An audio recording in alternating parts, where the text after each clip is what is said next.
अस्सलाम वालेकुम जी। मैं हूं ताहिर मलिक एक नए वीलॉग के साथ। जुमे की शाम पाकिस्तान के लिए अच्छी नहीं गुजरी। दहशत गर्दी एक बड़ा ही अफसोसनाक वाक़या हुआ कि हमारी जो पुलिस जिसका काम है हमें हिफाजत करे उस पर हमले हो रहे हैं। और उसमें मज़ीद अफसोसनाक है कि हमला उन्होंने अकबी दरवाज़े से आए, कामयाबी से आए और कितने घंटे लड़ाई। और उसमें हमारे 3 नौजवान जो हमारे अहलकार थे वो शहीद हुए। और एक हमारा भाई जो क्रिश्चियन भाई था वो वहाँ पे हाक रोबूस वहाँ पे जो काम करता था वो भी उसमें शामिल है। तो 4 इंसानों की कीमती जानें जो हैं थी वो चली गई और इसके साथ कोई 18 से 20 लोग ज़ख्मी हो गए। अब ये जो बड़ी अजीब सी बात है कि एक इंतहाई एक अफसोसनाक तकलीफ दह चीज़ होती है। और दहशत गर्दी आपको जिस तरह पता है ये किसी एक तबके के लिए नहीं होती, ये पूरे पाकिस्तान को नुकसान पहुँचाती है। इसका जो इम्पैक्ट है वो इंतहाई ख़तरनाक है। वो पाकिस्तानी मईशत के दुश्मन है, वो पाकिस्तानी खुशियों के दुश्मन है, वो पाकिस्तानी इस्तेकाम के दुश्मन है। मगर यहाँ पे फ़ौरन बहस शुरू हो जाती है, जो जी इलेक्शन गए, ये तो जी प्लान्ड काम है, ये जी फलां आ गया। मैंने कई लोगों को देखा है, वो उनके ट्वीट्स मैंने पढ़े हैं जी कि कुछ जो फौजी माहिरीन है वो कहते हैं ये जी कि एक ऑर्गेनाइज्ड एफर्ट है ताकि इलेक्शन हो।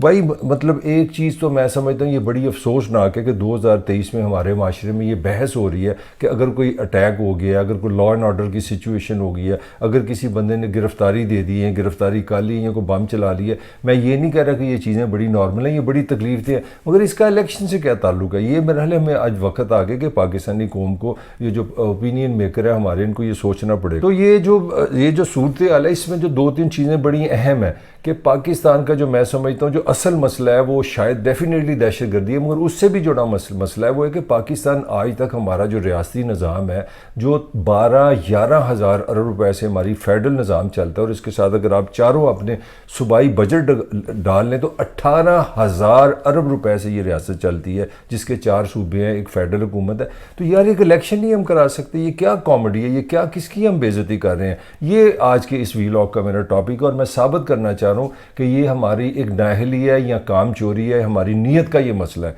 वो हदीस में आता है ना, कहते हैं कि अमाल का दारोमदार नीयतों पर है। हमारी नीयत ही नहीं बन रही इस निज़ाम की, क्योंकि इस निज़ाम को मौजूदा हालात में पता है कि अगर इलेक्शन होंगे तो वो जीतेगा इमरान। हाँ, इस पर मुझे कोई शक नहीं। तो एक चीज़ जो आपकी बददियानती इस निज़ाम को ये जब पता चल गया, इस हुकूमत को ये पता चल गया कि हम इलेक्शन नहीं जीत सकते, तो जनाब एक बहानों की एक लाइन शुरू कर दी आपने, उसमें एक दहशत गर्दी भी अल्लाह दे और बंदा ले, एक बहस शुरू हो गई। मुझे बताएं कि क्या पाकिस्तान के इस निज़ाम ने ये फ़ैसला करने की अभी ज़रूरत है, और ये अगर अभी भी ये फ़ैसला ना किया तो फिर ये आने वाली नस्लों के लिए एक अजीब हम अजाब छोड़ के जाने। वो ये क्या है कि हम आज तक एक फेयर और फ्री इलेक्शन जो है वो प्रिडिक्ट नहीं कर सके। लेट्स स्टार्ट फ्राम दी 2018 में भी वो सवाल अपनी जगह पे कायम है कि RTS कब बंद हुआ, किसने बंद किया, क्यों बंद किया। 6 बजे एकदम रिजल्ट बंद हो गए, तो उसके बाद पता लगा नवाज शरीफ हार गया, जरदारी हार गया। वो उस पर एक डिस्प्यूट है। मैं ये कहीं नहीं कह रहा कि वो 2018 में धांधली हुई, मगर आपका एक दब्बा लग गया, आप एक ये बहस शुरू हो गई कि ये इलेक्शन फेयर नहीं है। 2018 से शुरू करते हैं, 2013 में चले जाएँ। मुझे अच्छी तरह याद है इमरान खान साहब उसमें नंबर 1 थे। वो कहते ये जनरल कियानी का मनसूबा है। कभी वो उसमें जो सुप्रीम कोर्ट के तब के चीफ जस्टिस थे उस पर भी उन्होंने इल्ज़ाम लगाए।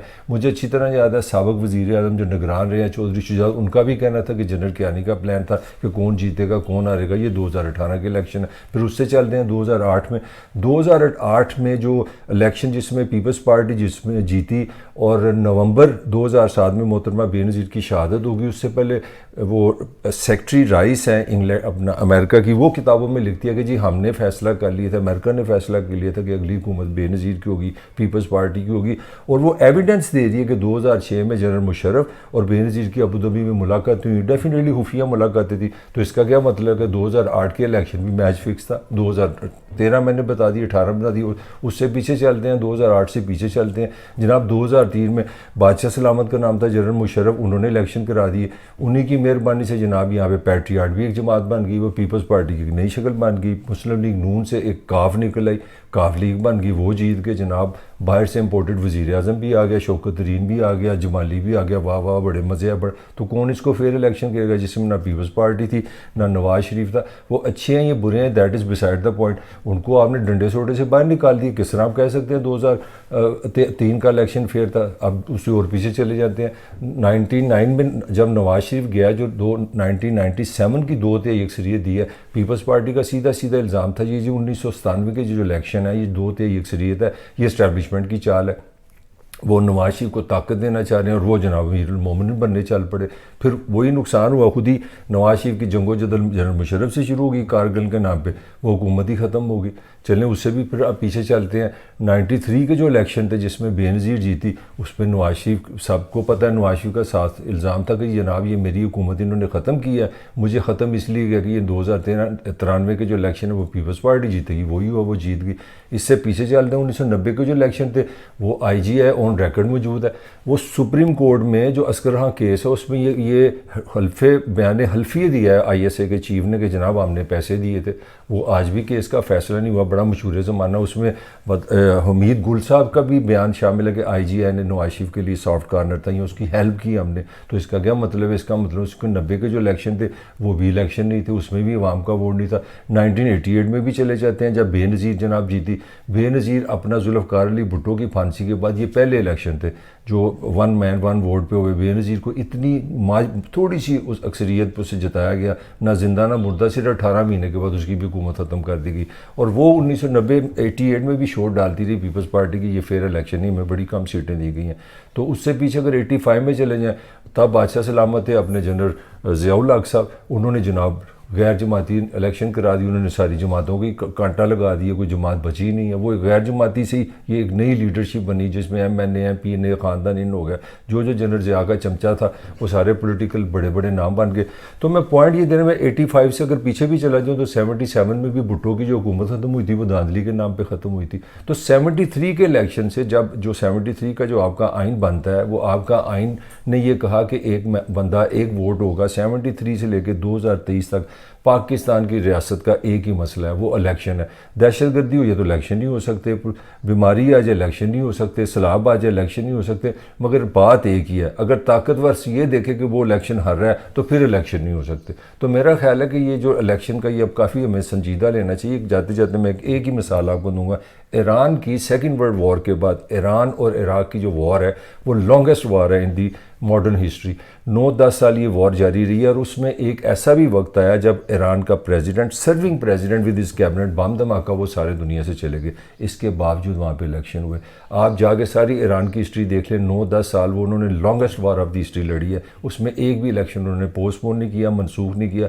हमारे यहाँ जनाब ये हो गया वो हो गया, किसी ने बंदूक चला दी तो इलेक्शन नहीं हो सकते, किसी ने बंदूक रख दी इलेक्शन नहीं हो सकते, जहाज़ उतर गया इलेक्शन नहीं हो सकते, जहाज़ चढ़ गया इलेक्शन नहीं हो रहा। अजीब बहस हमने रखी है जी कि पैसे नहीं है, फौज मसरूफ़ है, इंटेलिजेंस एजेंसीज नहीं है, पुलिस नहीं काम कर सकती। तो मेरा हाल है ये पाकिस्तानी आइन की तौहीन और पाकिस्तान की आवाम की तौहीन है। अगर आइन में लिखा है कि इलेक्शन होंगे और उसकी ये कंडीशन है, उस पर अमल दरामद होना चाहिए, तो इसी से काम चलेगा। अब अगर हमने ये दहशतगर्दी को बहाना बना के इलेक्शन अगर करने हैं तो इसका पाकिस्तान को, पाकिस्तान की आवाम को और जमहूरियत को शदीद नुकसान होगा। इसके साथ ही ताहिर मलिक को इजाज़त दीजिए। अल्लाह निगहबान।